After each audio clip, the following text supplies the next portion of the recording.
So, Seraphine, we have a packed house. What was your hope today?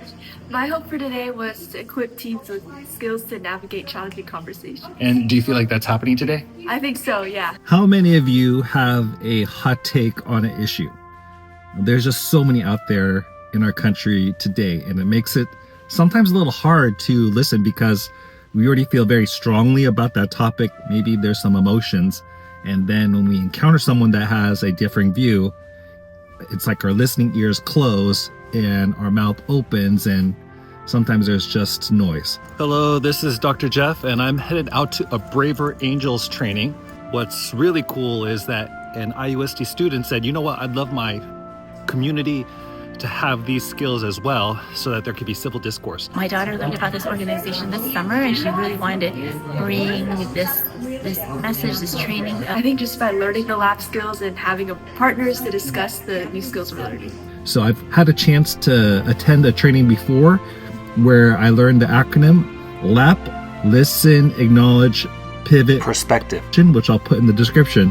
Do you see this being important beyond this classroom here today? Definitely, yeah. Not just with like political conversations like Braver Angels mainly focuses on, but just everyday casual conversations. So it could be used to strengthen friendships too. Definitely, yeah. I'm so thankful for a student in IUSD who said, you know what?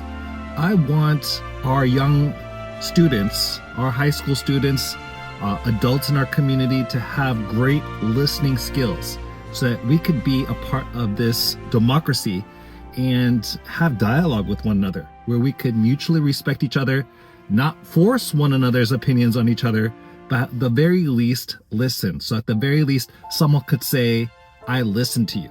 But today I'm just really appreciative of the Braver Angels who's providing another training in our community, and especially of our IUSD student who said, you know what, I care about my community and I want them to be equipped with these skills because that builds a better America, that builds a more perfect union.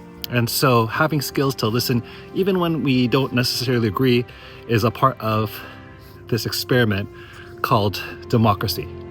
It was so awesome to have a student-led campaign here today and to see so many students and adults coming out to learn this skill and it being initiated by one of our own students. Thank you for your service and leadership. Thank you. Thank you, Seraphine. Continued success in this noble mission. So, thank you. Thank you.